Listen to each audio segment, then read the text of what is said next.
Okay, it's quite an interesting discussion to come up next. Waking up this morning, it was 8 degrees, and there may have been one or two of you thinking about putting the heating on. What is your heating like at home, though, particularly your radiators? Do they give off enough heat? Well, a Colchester-based businessman, Rob Nezard, is starting up, really, I would say, a bit of a one-man campaign to improve the efficiency ratings on radiators. He's a managing director of UKRadiators.com, and he's made a documentary looking into inflated efficiency ratings on radiators called The Lies Costing the UK Billions. Here's a bit of the documentary. So I purchased 5 radiators from 5 different websites. All of them stated that these radiators have comparatively high heat outputs. However, all of them are lying, and I'm about to prove it to you.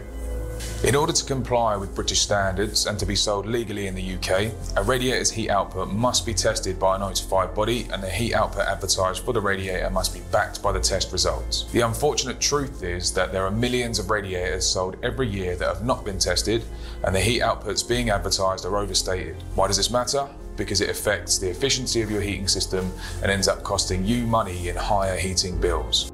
So that is what Rob Nezard claiming here. It's called The Lies Costing the UK Billions, and we heard him say there he believes millions of radiators sold every year have not been tested. Rob joins me now. Hi, Rob. Hi, how you doing? Yeah, good, thank you. Thanks for chatting. You're saying the lies cost the UK billions. How have you worked out that it's billions that it's costing the UK here? As we state in the documentary, this is an estimate. I estimate that this is costing Britain billions, simply based on the retailers that are selling radiators with overstated heat outputs, the volumes of radiators that I know that those retailers sell, and the lifespan of a radiator sold as lasting for 10 to 15 years. It's a pretty straightforward calculation. It's some of these radiators are overstated from the ones that we've tested up to 38%. And if you lose that degree of efficiency within a heating system, there's significant impact to the overall efficiency of the system.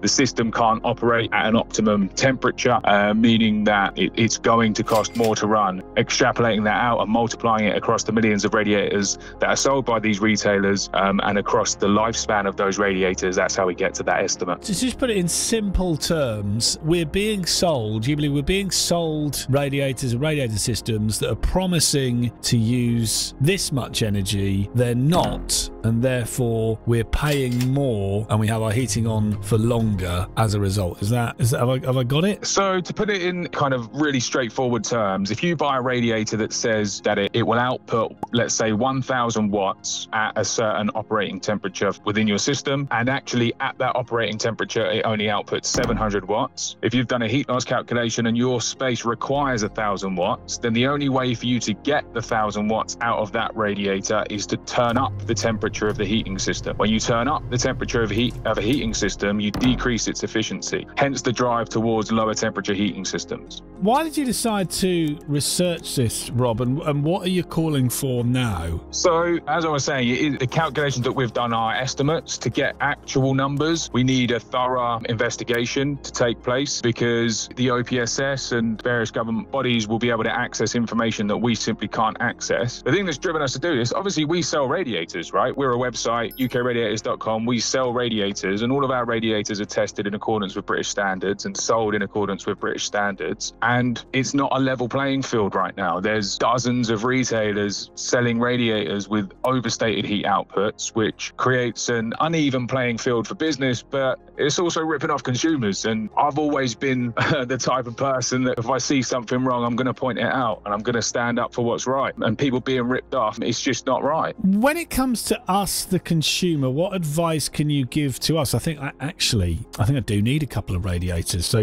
what advice can you give to us when it comes to getting new radiators? What can we look for? How do we know they've been tested? Yeah, so when we're looking for new radiators, what you want to look for is independent third-party verification for the heat outputs. So there should always be a declaration of performance, but that declaration of performance is provided by the manufacturer or the brand owner. What you want to look for then is like membership of a body. So, for example, MARC, the Manufacturers Association of Radiators and Convectors. To be a member of that body, you have to provide them with all of the test reports for all of the radiators that you sell, and they then verify that what you're advertising is in line with those test reports. There are other bodies such as EFI that have a product efficiency verification program where they do a very similar thing. And there are also potentially other bodies out there as well that provide a similar service. So that's what you want to look for, is just an independent third-party verification from a body that is trustworthy, that verifies that the heat outputs of the radiators are correct. And you launched a petition, yeah? So what's the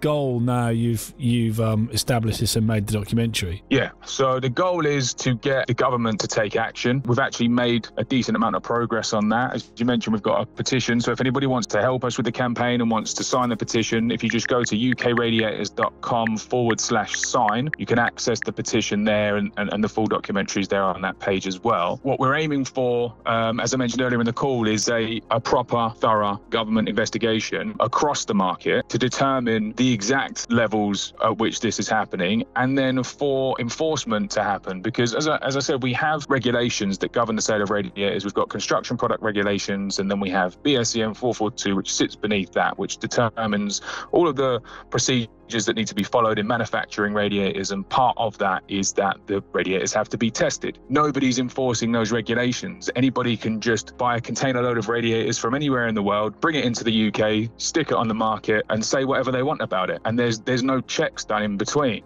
And those checks need to happen. There needs to be a process in place that ensures that they understand the responsibilities that are on them in doing so, and then prevents them from placing them on the market without having the proper testing carried out. Rob, we'll leave it there. Thank you. That is Rob Nezard, Managing Director of ukradiators.com, who doesn't believe it's a level playing field when it comes to the selling of radiators. The trade body that you mentioned there, MARC, the Manufacturers Association of Radiators and Convectors, have told us they take issues of consumer protection extremely seriously. We can confirm the matter reported to us by Rob Nezard and other members has been raised with the Office for Product Safety and Standards. We expect them to engage with us on this serious matter. Also raised the matter with trading standards. Consumers have a right to get what they pay for, and Rob has done the right thing in getting support of the trade body in this campaign.